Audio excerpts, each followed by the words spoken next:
elongation now. I wanted to show you elongation. This is sort of what this is kind of what we talked about the same way. Here. So here elongation is going on. This just sort of reiterates. You have a peptide in the P site, the A site is empty, and the A site has to come in. It comes in, here's the elongation factor, right? It forms this complex here, which the right one is selected for the site there, the second amino acid, so that the anticodon matches. When it does, EFT hydrolyzes, and you get EFT UGDP, and you end up forming the peptide bond here. And then this is the elongation factor, which moves EFG, which moves everything around you back to the platform. So what I wanted to do, the reason I put this whole slide up there is to show you this here. And that is that, remember these, I didn't say this, but these GTPases, these little GTPases, are actually guanine nucleotide binding proteins. Guanine nucleotide binding proteins. So they'll bind a guanine nucleotide. What's a guanine nucleotide? GTP or GDP. So if you put GTP or GDP in there, it'll bind either one. It's happy with either one. Now, if it binds GTP, in order to hydrolyze that, it needs that molecule that's called GAP, GTPase activating protein, that activates the GTPase, right? And then you end up with this guy, you end up with EFTU GDP. And once again, it's a nucleotide binding protein. It's just as happy as heck to have GDP there. So to get it out of there, it actually has to have help to get that nucleotide out. And it has, in that case, is a protein that there's a helper protein, a protein that's called GAP, GEF. Usually these things are GAP and GEF are written in all capital letters. And GEF stands for guanine nucleotide exchange factor. So it's a factor that helps this guy here exchange the GDP for a GTP. In this case, the GEF is called EFTS. So EFTS is the GAP. It activates or helps this guy to remove the EFTU to remove the GDP. When the GDP is removed, right, then the EFTU can bind another nucleotide, it binds GTP, and it's ready to recycle again. So every time this EFTU is used, it has to be recycled again. Okay, so how come if this guy here, EFTU, is a guanine nucleotide exchange factor, how come we can draw this and say that TS causes GDP to come out of that site, and then GDP goes into that site? Finds either of them. So why can we draw that picture there? Who knows that answer? You learn in biology, you learn from Mike Adams. What the cells try and do real hard? What keeps us going? Where do we get all our energy? We eat. Right? Why do we eat? Why do we eat? For energy. So we get energy from all the metabolism we do. What do we convert that energy into? You know, the energy that's stored in the food bonds, we burn all that food that we make. ATP in the mitochondria, right? We all have mitochondria. And prokaryotic cells have ATPases in the membranes, and they're working extremely hard to make all the ATP they can for energy. And of course, as long as you have a huge ATP pool, then all the other molecules, the GDP, are phosphorylated.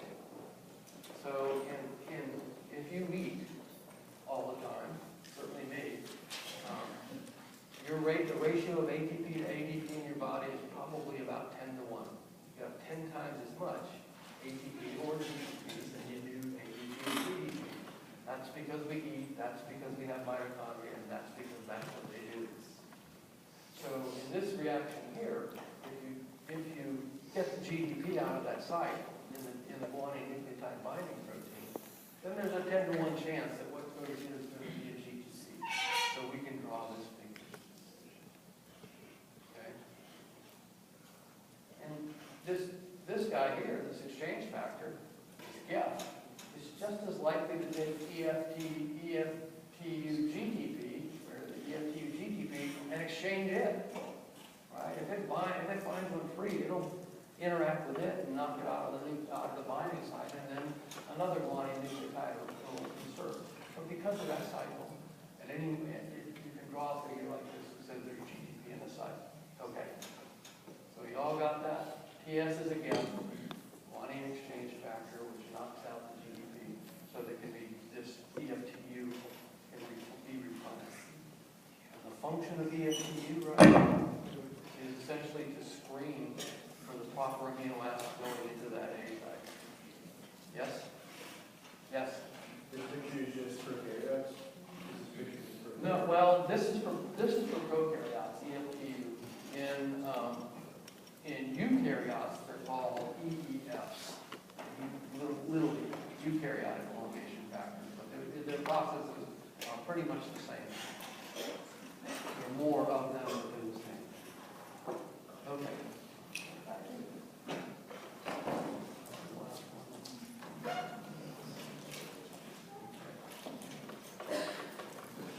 Okay,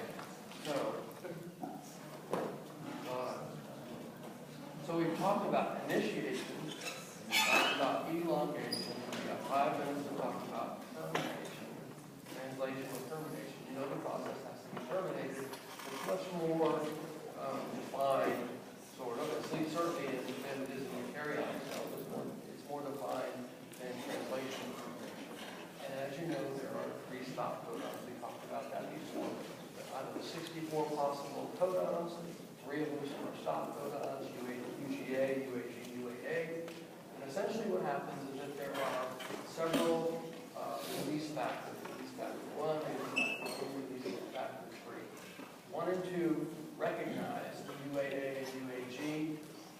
1 recognizes UAA and UAG. 2 recognizes UAA and UGA. So between those 2, you can recognize any of those codons. What happens is that when one of those codons is there, instead of a tRNA going in, one of the release factors goes in. First, either 1 or 2 goes in, right, because it recognizes it.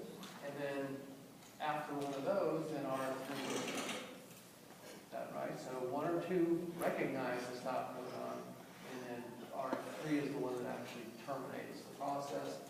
R3 is GTP dependent. It facilitates where our combining competes with EFG, so it binds instead of the elongation factor.